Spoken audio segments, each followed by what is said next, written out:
कहावत है, जो बोओगे वही काटोगे। ये कहावत आज पंजाब पर सबसे सटीक बैठती है। पंजाब को गुरुओं की धरती कहा जाता था, लेकिन अब ये पहचान धीरे धीरे समाप्त होती जा रही है। गांव-गांव में चर्च खुल चुके हैं। जिस धरती पर कभी गुरबानी गूंजा करती थी, वहां आज हर ओर हालेलुया का हंगामा है। Hallelujah, hallelujah. पंजाब के इस बदलते मजहबी चरित्र के पीछे असली कारण क्या है, ये जानना हम सभी के लिए आवश्यक है। कैसे सनातन धर्म के एक पंथ को उसकी जड़ों से काट दिया गया? इस स्थिति का दोषी कौन है? ये निर्णय हम आपकी बुद्धि और विवेक पर छोड़ते हैं। पंजाब के साथ आज जो कुछ हो रहा है, उसे समझने के लिए हमें इतिहास में जाना होगा। ये समझना होगा कि ईसाई मिशनरियां कैसे किसी फलते फूलते समाज को दीमक की तरह अंदर ही अंदर खोखला कर देती हैं।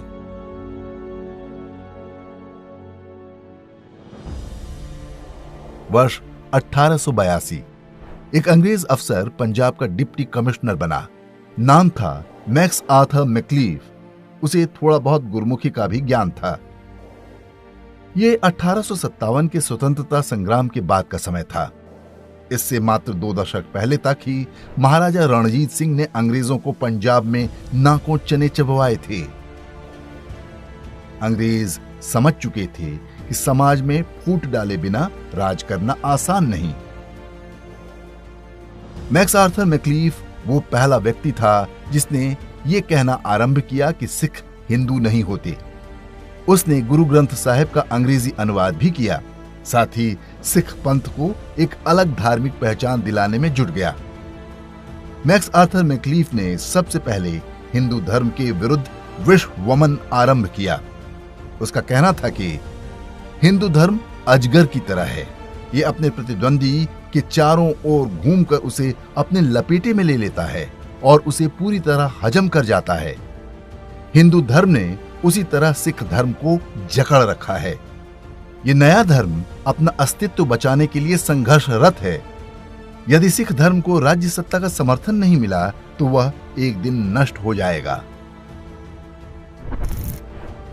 एक परिवार के 2 सदस्यों की तरह रहने वाले हिंदुओं और सिखों में इस एक थ्योरी ने विभाजन के बीज बो दिए।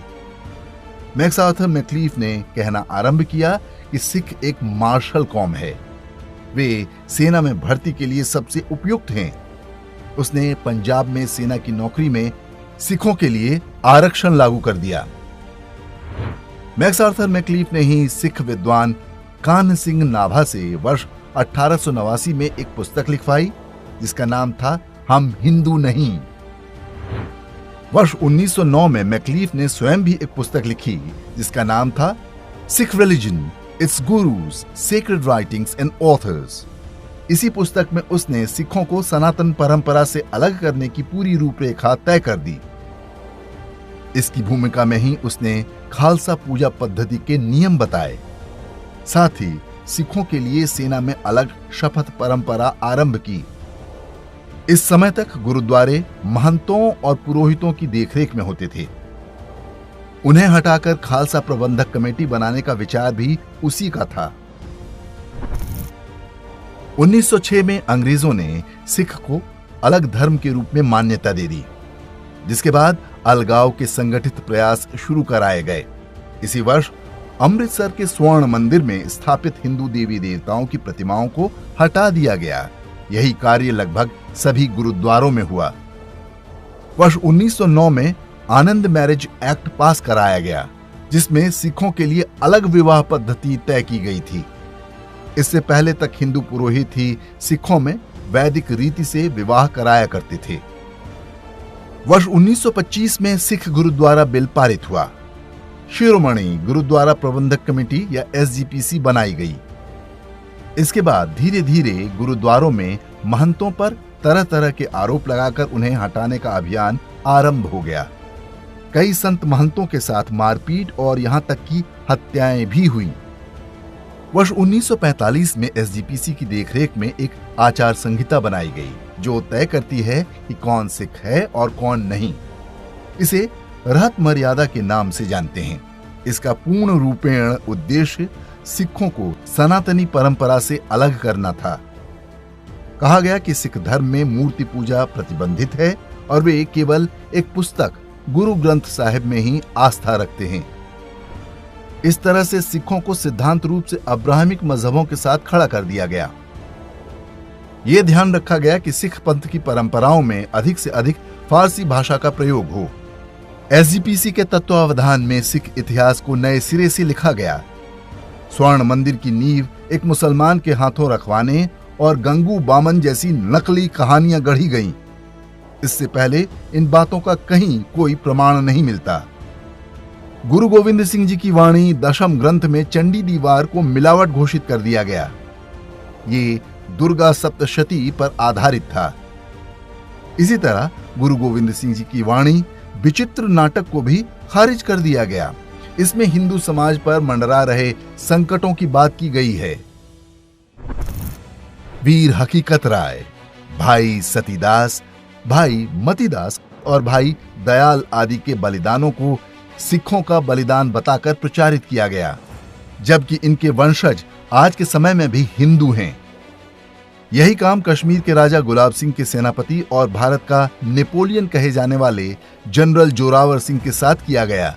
उन्हें सिख बताया जाने लगा, जबकि वे डोगरा राजपूत थे और उनके वंशज आज भी हिमाचल प्रदेश में रहते हैं। बंदा बहादुर, जिनका उस समय तख्त खालसा बनाकर विरोध किया गया, मुगलों से मिलकर उन्हें पकड़वा दिया गया था। एसजीपीसी उन पर भी अपना दावा करने लगी।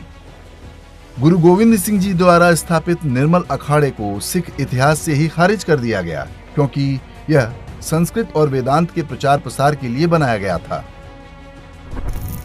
तो मैक्आर्थर मैक्लीफ ने जिस अलग खालसा सिख पंथ की कल्पना की, वास्तव में उसका गुरुओं की शिक्षा से कोई लेना देना नहीं था। आज हम जो कट्टरपंथी सिख पंथ देखते हैं, एक तरह से उसका संस्थापक मैक्लीफ ही है। स्वयं को पूरी तरह परिभाषित करना और दूसरों को खारिज कर देना अब्राहमिक परंपरा का हिस्सा है। सनातन मूल्यों में किसी समुदाय को परिभाषित करने का कोई दबाव नहीं होता।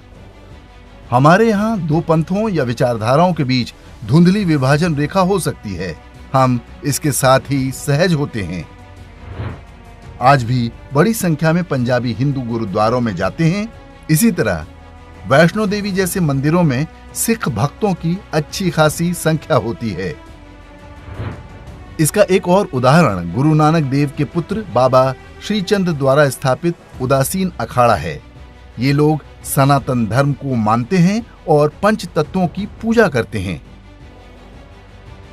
गुरु ग्रंथ साहिब में हरि शब्द 8000 से भी अधिक बार प्रयोग किया गया है। इसी तरह राम का नाम 2500 से अधिक बार आता है। गुरु गोविंद सिंह का नाम गोविंद है और सिंह उपनाम भी हिंदुओं से लिया गया है। हास्यास्पद बात यह है कि खालिस्तानी इन बातों को अपने खोखले तर्कों से झुठलाने का प्रयास करते हैं। वे कहते हैं कि ये वो राम नहीं, वो कृष्ण नहीं, वो चंडी नहीं। यहां तक कि उनके अनुसार देह शिवावर मोहि इह में शिव भी वो नहीं है। वास्तव में ऐसा करके वे गुरु ग्रंथ साहिब को ही अपमानित कर रहे होते हैं। हिंदू और सिख पंथ पहले मुगलों और बाद में अंग्रेजों से मिलकर लड़े। विभाजन के समय दोनों ही समुदायों ने इस्लामी बर्बरता झेली, लेकिन मैक्लीफ ने विभाजन का जो बीज बोया था वह अंदर ही अंदर अपनी जड़ें जमाता गया। उसी का परिणाम है कि सिख समुदाय के कुछ लोग हिंदुओं को सबसे बड़ा शत्रु मानने लगे। खालिस्तान के नाम पर पंजाब में लगभग 50,000 निरपराध हिंदुओं की हत्या की गई।